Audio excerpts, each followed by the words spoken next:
अगर भगवान ने थोड़ा सा कष्ट दिया है तो उसको काटने का उपाय भी दिया। दशरथ जी के घर में जब संतान नहीं हुई, गुरु जी के पास में गए और गुरु जी के पास में जाकर उन्होंने निवेदन करा, विनय करी, प्रार्थना करी, कोई उपाय बताओ, मेरे घर में औलाद हो जाए, संतान हो जाए। अब दुनिया के लोग कहते हैं सियोर वाला महाराज केवल उपाय उपाय बताता रहता है शिव पुराण में। केवल सियोर वाला महाराज नहीं,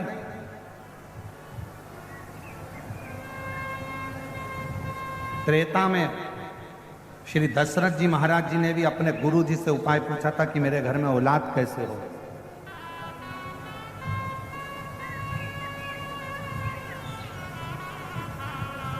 भगवान कृष्ण ने द्वापर में पूछा था अपने गुरु जी से कि मेरे घर में औलाद कैसे होगी।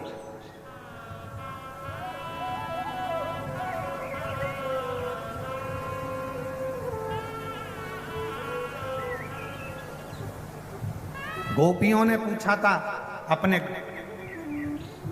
वृद्ध माताओं से, गोपियों से कि हमें कृष्ण कैसे मिल सकते हैं,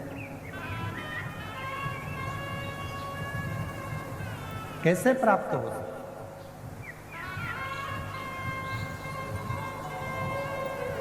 शिव महापुराण की रचना वेद व्यास जी से किसी ने पूछा कि आपने शिव पुराण की रचना करी क्यों है, किस लिए करी है। जब आपने स्कंद पुराण, कुर्म पुराण, आदिकादिक पुराण, सारे वेद शास्त्र, महाभारत सबकी रचना कर दी, फिर शिव पुराण की रचना क्यों। तो वेद व्यास जी ने कहा,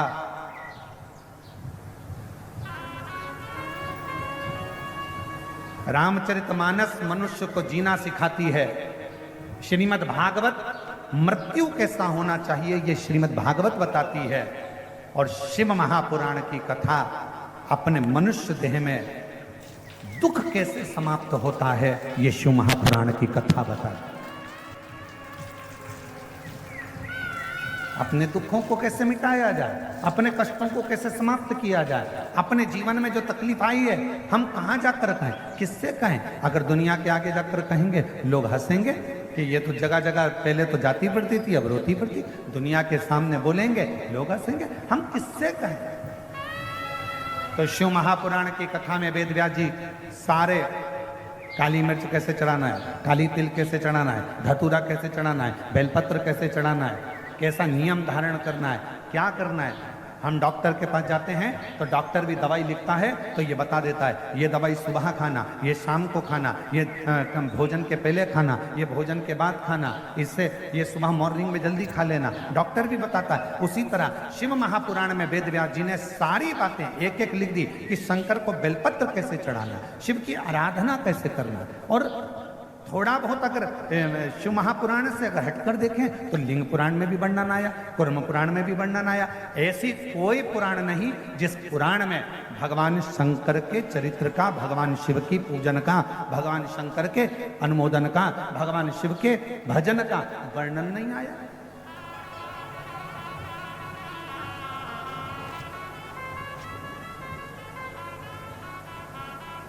शिव की प्राप्ति है।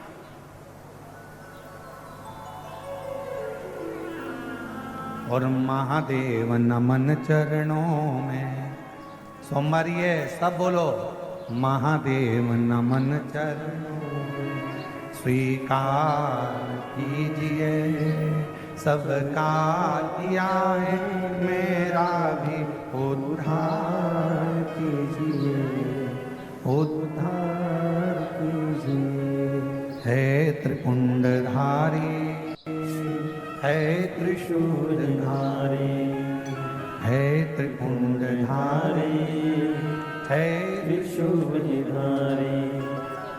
शरणों में तेरे बाबा जी पावन है चारों धाम। शरणों में तेरे बाबा जी पावन है चारों धाम। तेरी देव करते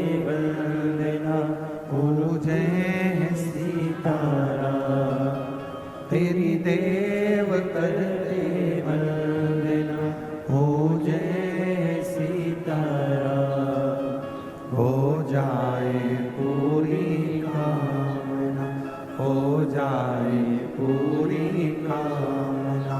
उपकार कीजिए सबका किया है, मेरा भी उद्धार कीजिए, उद्धार कीजिए। है त्रिपुंडधारी, है त्रिशूलधारी, है त्रिपुंडधारी, है त्रिशूलधारी। भगवान शिव की कथा करिए।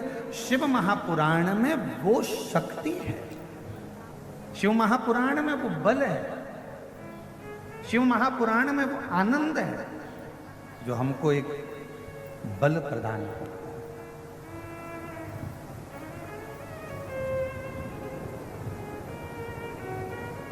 अच्छा, ईमानदारी से किसी डॉक्टर के पास जाकर पूछना,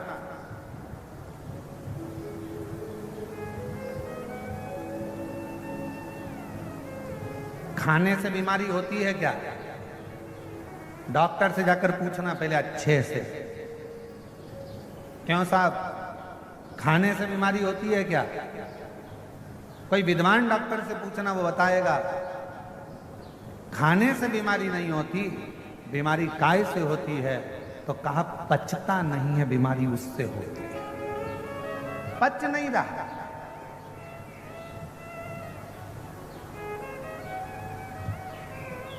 खाने से कभी बीमारी नहीं आती, अंदर जो भोजन गया है वो पचना चाहिए, पचता नहीं है, इसलिए बीमारी पकड़ती रहती है।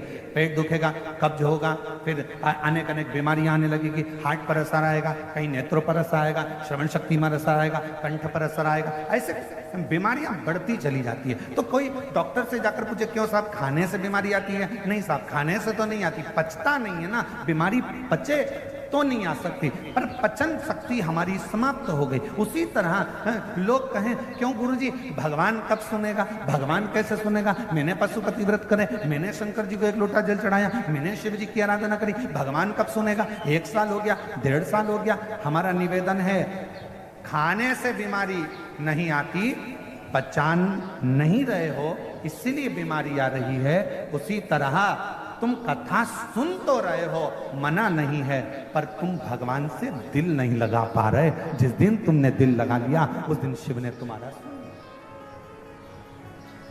जब ये 50 साल की शादी के 50 साल बाद जब भगवान औलाद दे सकता है, शादी के जब 50 साल बाद भगवान पुत्र दे सकता है, तो जरा विचार करिए कि शिव शिव मतलब आप मन नहीं लगा पाए, तन तो लगा लिया, शरीर तो लगा लिया, पहुंच भी गए कथा में। और हम पहले भी कथा में आप लोगों से कहें, आज फिर कहते हैं, भीड़ बढ़ाने के लिए कभी कथा में मत जाओ,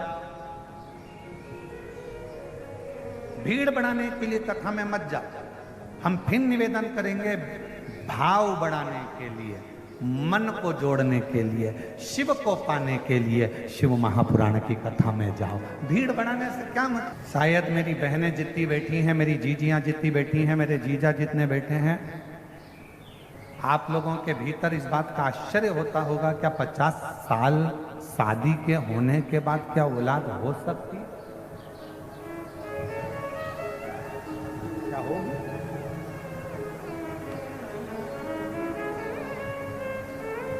और जिस पर भी हो गई तेरी कृपा करुणा, वो भव पार हुआ, भव पार हुआ। पापी हो चाहे जितना, उसका भी बाबा उद्धार हुआ,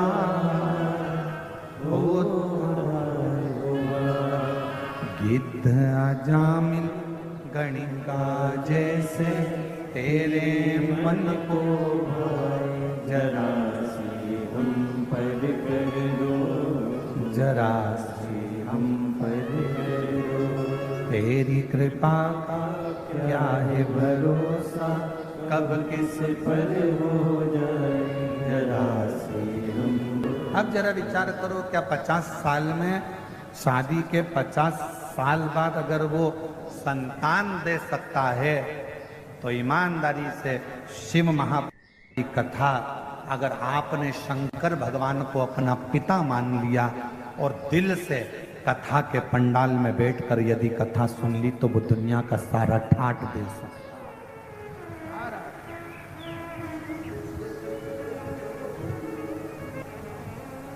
ऐसा दुनिया का कौन सा दुख है जिसको मेरा शिव नहीं काट सकता। प्रेशर बढ़ाओ, प्रेशर अंदर का। ऐसा दुनिया की कौन सी तकलीफ है, ऐसा दुनिया का कौन सा कष्ट है जिसको मेरा शिव नहीं काट सकता, नहीं काट सकता। दुख, अगर परमात्मा ने दुख दिया है तो दुख कटने का उपाय भी परमात्मा ने दिया।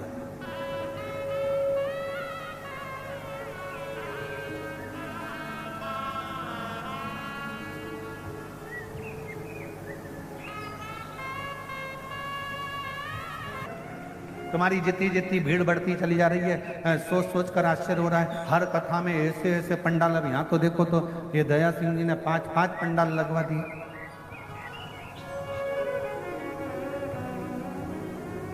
अब आयोजक परिवार कथा कराए तो कितनी व्यवस्था करे तुम्हारे लिए, बोलो ईमानदारी की बात बोलो जरा, कितनी व्यवस्था करे। 5 पंडाल की जगह 6 लगाए, 7 लगाए, 8 लगाए, 10 लगाए, कितने पंडाल लगाए, और उतने भक्त बाहर बैठे। फिर इतने भक्तों की भोजन व्यवस्था।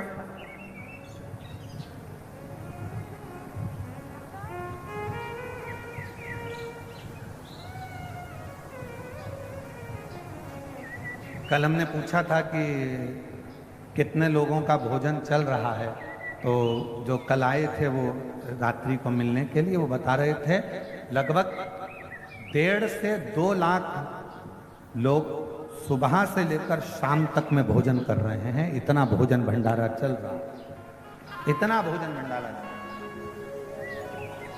इतनी व्यवस्था।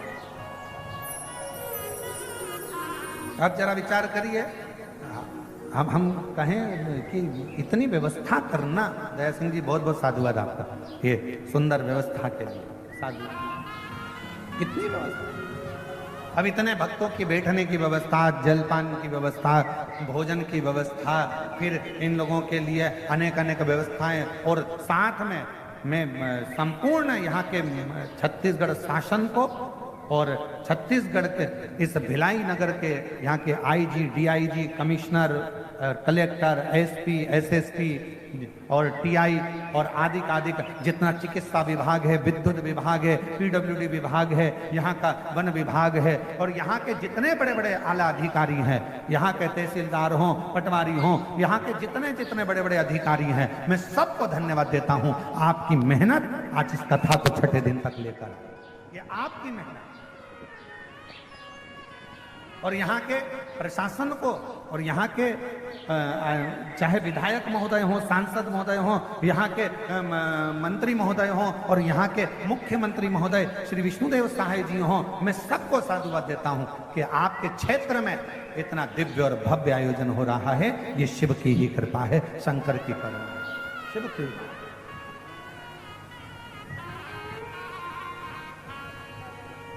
एक हृदय शिव के प्रति कितनी व्यवस्था करेगी, कितनी।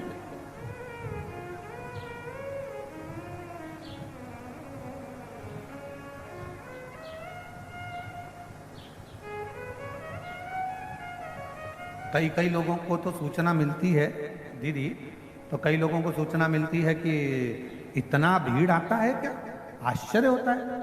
और जब वो पंडाल में पहुंचते हैं और भक्तों को देखते हैं तब लगता है कि शिव केवल कैलाश पर नहीं है, शिव केवल काशी में नहीं है, शिव केवल उज्जैनी में नहीं है। जब यहाँ के भक्तों को देखा जाता है तब लगता है शिव सबके दिल में विराजमान है, सबके हृदय में विराजमान,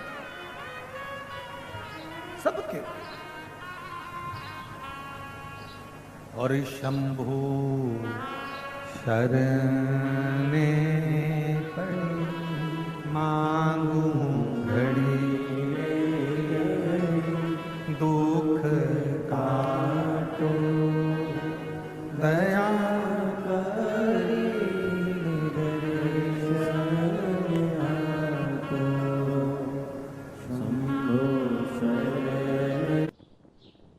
हर हर महादेव दोस्तों। विराजमान है सबके हृदय में, विराज सबके। और शंभु शरणे पड़ी मांगू घड़ी दुख काटो दया करी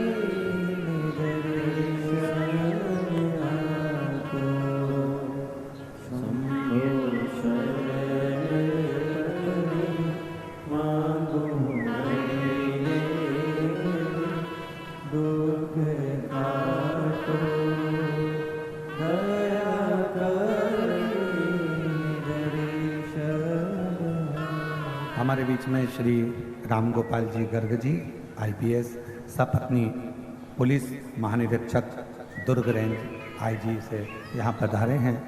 मैं आमंत्रित करता हूँ कि आप आकर व्यासपीठ का पूजन करें। एक बार जोरदार ताली बजाकर उनका साधुवाद। जो इतने बड़े औहदे पद पर होने के बाद भी अपने संस्कारों में समावेशित हैं, आनंदित हैं और वही आनंद के साथ इस व्यासपीठ का पूजन भाव के साथ में करने के लिए पधार रहे हैं। एक बार जोरदार ताली बजाकर उनका साधुवाद। शंभु शरणे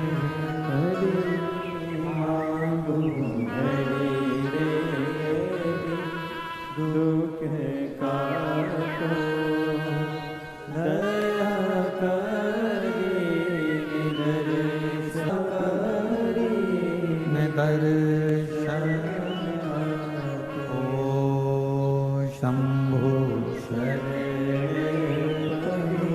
मांगू घड़ी रे दुख काटो दया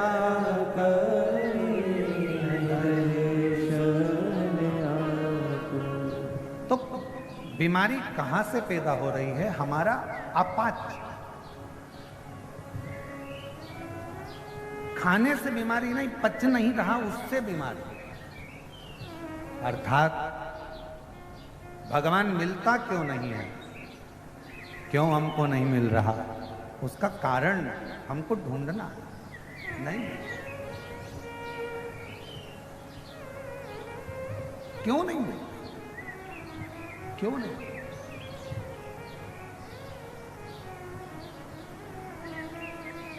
शिव कथा कह रही है, भगवान शंकर का चरित्र कह रहा है, तुमरुका जी का चरित्र कह रहा है। और तुमरुका जी स्वयं चंचुला देवी से कहते हैं, चंचुला शिव पर विश्वास, शिव पर भरोसा और शिव पर दृढ़ता, यह हमें सुख प्रदान करे। जाओ देवाधिदेव महादेव के दरवाजे तक, शिव महापुराण की कथा तक यदि आप पहुंचोगे, शंकर भगवान के द्वार तक यदि आप पहुंचोगे, शिवालय तक यदि आप पहुंचोगे, भगवान शंकर की अविरल भक्ति को यदि धारण करोगे, तो एक ना एक दिन शिव भी आपके दरवाजे तक आपका दुख मिटाने के लिए जरूर जरूर।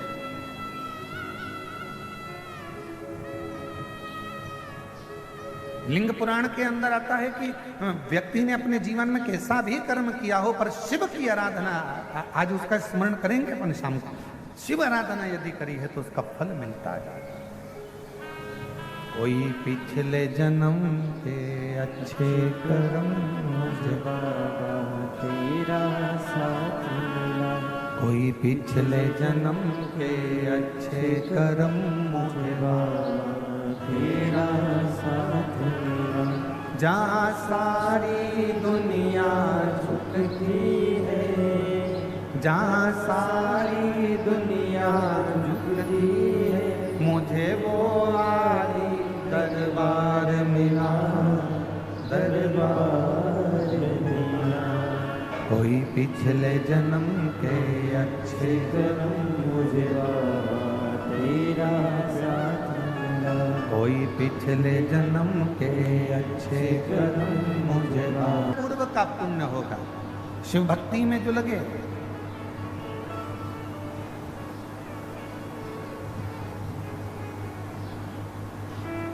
शिव आराधना में जो लगे।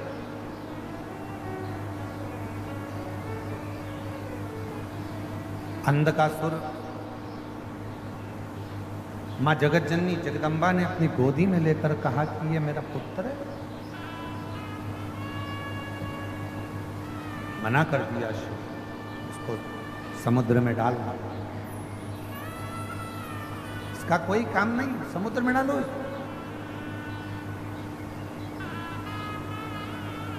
एक प्रहलाद और एक अंधकासुर, ये दो हैं।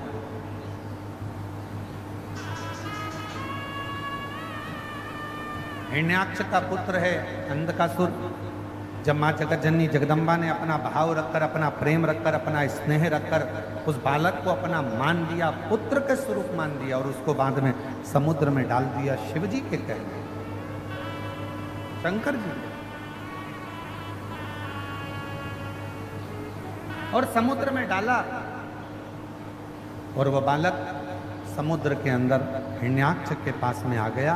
हिरण्याक्ष ने उसको पाल पोस कर बड़ा करा, बरहा उतार हुआ, हिरण्याक्ष के प्राण गए, अंधकासुर की सत्ता स्थापित हो गई। और अंधकासुर जब अपनी सत्ता में आकर विराजमान हुए, अंधकासुर जब विराजमान हो गए, उन्होंने तप कर कर भगवान ब्रह्मा जी से वर प्राप्त किया।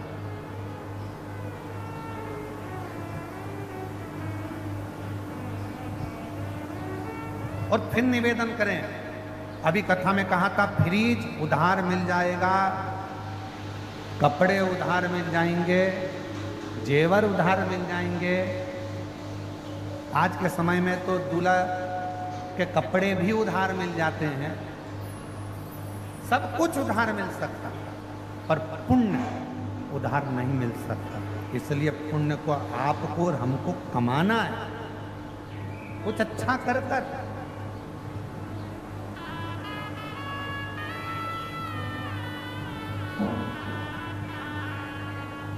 कुछ अच्छा कर्म कर कर।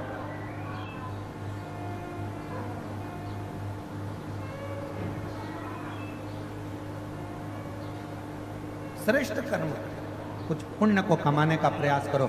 शिव महापुराण की कथा कहती है पुण्य कमाने का स्थान बताया गया। कहाँ स्थान? तो कहा पुण्य कमाने का स्थान है, ऐसा नहीं है, वैभव नहीं है, आपके पास में अगर धन नहीं है और कहीं पर अगर कोई अच्छा काम हो रहा है तो उसमें ऐसा करना, अपने हाथ को थोड़ा सा आगे बढ़ाकर उस अच्छा करने वाले का साथ देना प्रारंभ करना, पुण्य आपके खाते में आना प्रारंभ हो।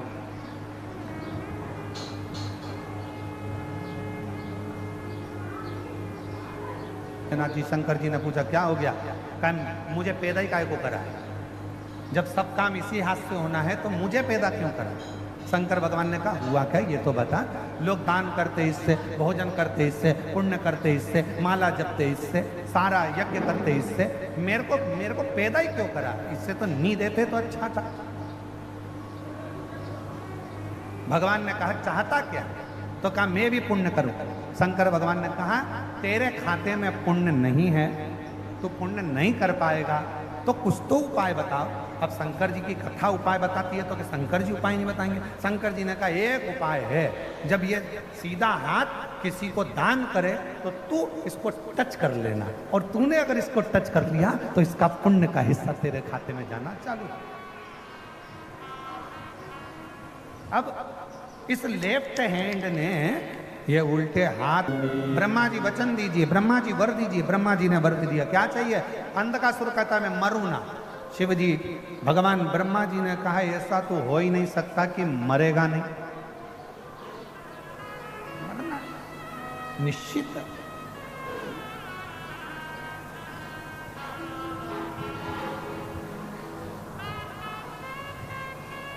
बीमार पड़े हो, कहीं मत जाओ, बीमारी में सबसे पहले डॉक्टर के पास जाओ।